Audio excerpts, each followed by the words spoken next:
There was a man that many of you may remember, and his name was Arthur Godfrey. Anybody know Arthur Godfrey? Godfrey had a radio show, and at the same time, he also had two primetime TV shows on competing television stations every week. That's a brand. America loved him. The word around the studios was that by the time the president of the Columbia Broadcasting System had finished his breakfast, Arthur Godfrey had paid the weekly salaries of everybody at CBS. In his youth, Arthur Godfrey had survived a horrible car crash that left him severely crippled for the rest of his life. It took just about all of his strength to stride onto his television shows and pretend that he was the picture of vitality and health. As a young person lying for months at a time in his hospital bed, he would listen to the radio, and he would hear announcers out there saying, "Good evening, ladies and gentlemen out there in Radio Land." And Godfrey would lie there helpless, lonely, desperately just wanting somebody to talk to him. He was lying in the hospital bed, and he just wanted somebody to listen to him. So, as Arthur Godfrey moved up through the ranks of entertainment, he developed this ability to make our mothers and our grandmothers and our grandfathers and our fathers have the feeling that he knew them. He came on the air every day, and the first thing he said was not, "Oh, I am so famous, ladies and gentlemen, and this is what I have been doing all over the weekend with all these other famous people I know." The first thing Arthur Godfrey did when he came on the air was ask, "How are you?" And people in the studio audience would yell something back, "We're fine, Mr. Godfrey, how are you?" Arthur Godfrey was doing interactive technology before technology was interactive. Folks of all types felt like they were along for the ride with Arthur Godfrey. Folks of all types felt like Arthur Godfrey knew them and cared about them. When you are a leader and you're caring for other people as opposed to thinking about what you're going to say next, it takes a lot of the nervousness out of your encounter if you think about how are they, if you think about how do I know them, if you think what are their needs. At the March on Washington, with over 250,000 people gathered, Martin Luther King's speech was not going very well. And in that hot August sun, he must have broken out into a cold sweat.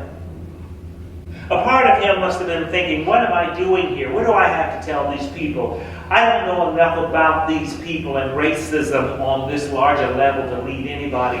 I have a PhD in systematic theology. How is this going to impact racism?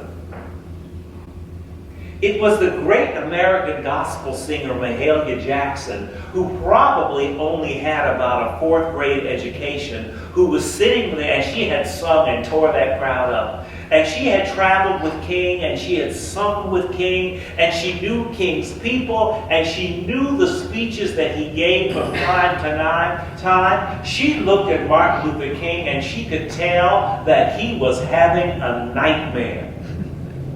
And Mahalia Jackson leaned into Martin Luther King and she said, "Mom,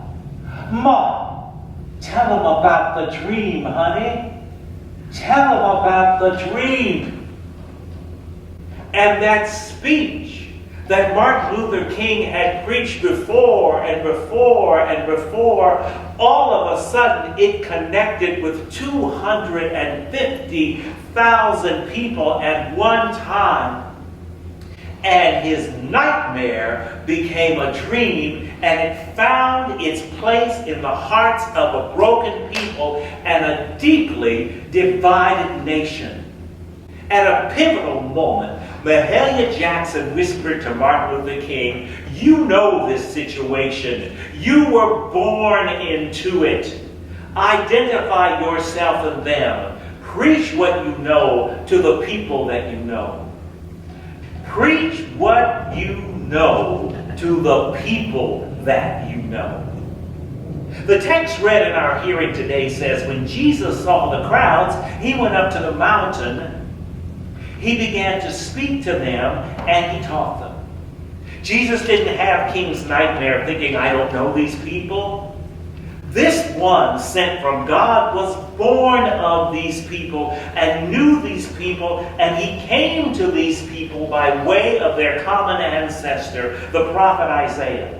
Isaiah, who said, the Spirit of the Lord is upon me because the Lord has anointed me. He has sent me to bring good news to the oppressed, to bind up the brokenhearted, to proclaim liberty and release, to comfort all those who mourn, and to provide for those who mourn in Zion. Jesus knew who he was talking to. And that's where Jesus began. I know you. Here's who you are. You are holy. You are hallowed. You are sanctified. And you are set apart. You who are poor in spirit. You who mourn. You who are meek. You who hunger and thirst after righteousness. You who are merciful. You who are pure in heart. You who are peacemakers. I know you. And I want to tell you this. To you belongs the kingdom of heaven. You will be comforted. You will inherit the earth. You will be filled. You will receive mercy. You will see God. And you will be called the children of God. And know this, holy, sanctified, and set apart are you who are persecuted for trying to do good. Then he said, your agony and your pain, while it is detestable, while it is horrible, it is not new. Do you know that they did this to the prophets before you? Being blessed does not mean that you are danger-free. Jesus didn't say, blessed are you, and you get a car, you get a car, you get a car, and you get a car.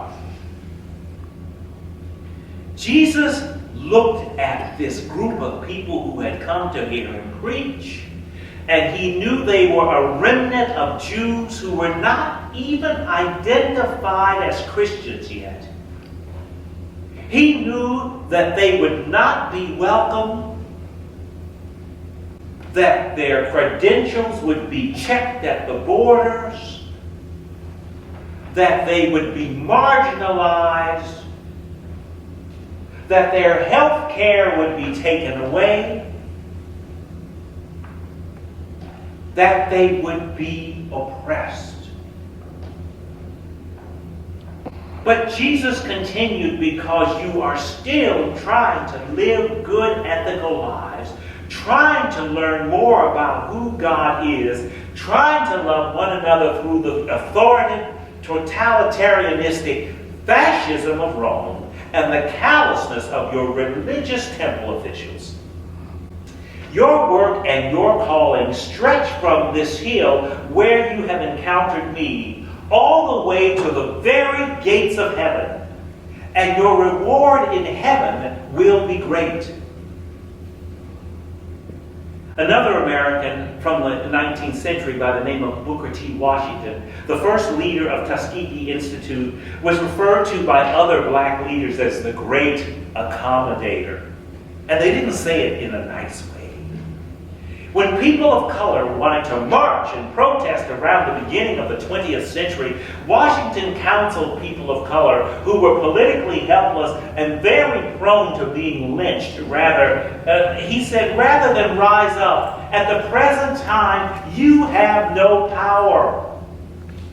Seek your advancement through our churches and through education. So many dismissed Booker T. Washington as an Uncle Tom. Even Jesus, perfected in God as he was not immune to protest, marginalization, and even death.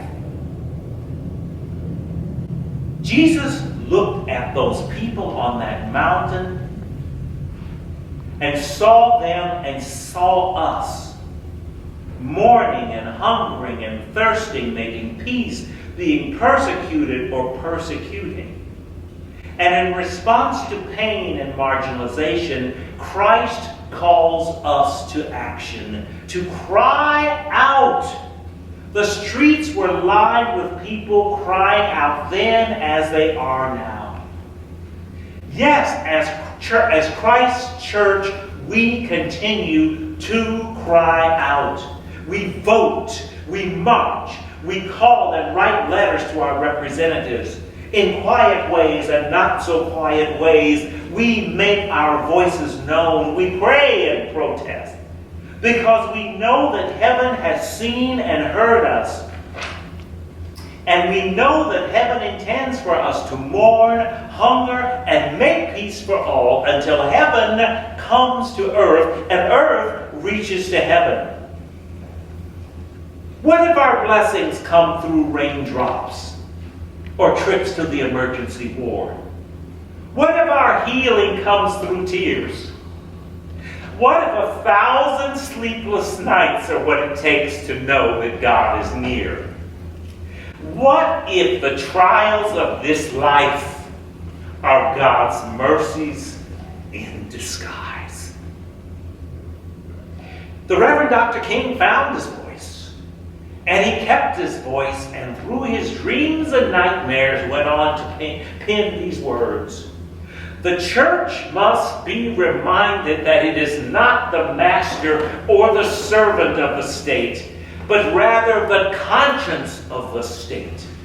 The church must free itself from the shackles of a deadening status quo and, recovering its great historic mission, speak and act fearlessly and insistently in terms of justice and peace. Then it will enkindle the imagination of humankind and fire the souls of people, imbuing them with a glowing and ardent love of truth, justice, and peace. Women and men far and near will know the church as a great community of love that provides light and bread for lonely travelers at midnight rather than just another social club. Jesus has said to us on that hillside and says to us now, I see you. I know you. Go forward with your brokenness, crying out and seeking God's justice and mercy. But go forward with this new name and this new assurance. Be blessed. There is no one walking on this earth who has all of the answers. But let us work toward a common solution. Name-calling, marginalization, denying, hurting, restraining. Let us move past these human responses to fear and be about talking, listening, marching, speaking of it, and including the other, the one who is different from us. In your Son's name we pray again and again.